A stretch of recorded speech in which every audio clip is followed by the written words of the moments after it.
నిజామాబాద్ జిల్లా సమితి ఆధ్వర్యాన communist party 100 సంవత్సరాల శతవసంతాల ఉత్సవాలను నిర్వహిస్తున్న సందర్భంగా భారతదేశంలో కమ్యూనిస్టుల ఐక్యత ఆవశ్యకత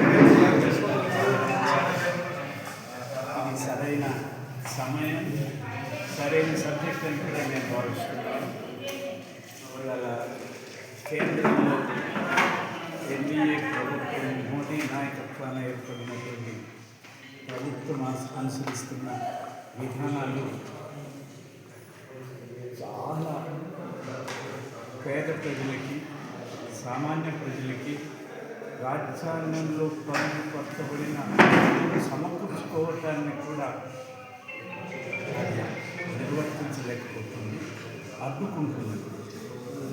ఏ రకంగా చూసినా చూడండి, 75 సంవత్సరాల స్వతంత్రం తర్వాత రాజ్యాంగంలో పొందుపరచబడిన హక్కులు ఒక్కొక్కటిగా కాలరాస్తారు. విద్య సామాన్యులకు, మధ్యతరగతికి కూడా దూరమైపోయింది. పిల్లల్ని చదివించుకోవడానికి వేల లక్షల రూపాయలు ఖర్చు పెట్టాల్సిన పరిస్థితి వచ్చింది. వైద్యము ఇంకా ఆసుపత్రికి పోలేని చనిపోయేవారంతమంది ఆసుపత్రికి వెళ్తే లక్షలు, వేలు లక్షలే తప్ప వైద్యాన్ని అందించలేకపోతున్నారు. లౌకిక విధానాన్ని కూడా సాధించలేకపోతున్నారు.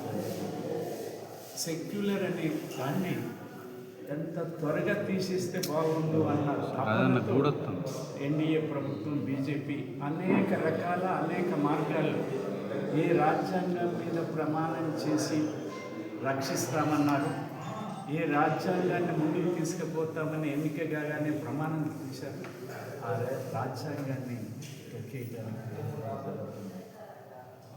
రాజ్యాంగం చెప్పింది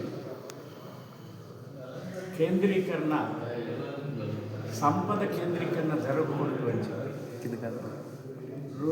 70 సంవత్సరాలలో 60 సంవత్సరాలలో కాంగ్రెస్ ఇతర పార్టీల పరిపాలనలో ఈ దేశంలో కుబేర్లు, వేల కోట్ల రూపాయల కుబేర్లు 100 మంది ఉంది. 14 నుంచి 2014 నుంచి వాళ్ళకి వరకు లెక్కేస్తే 200 మంది అయిపోయారు.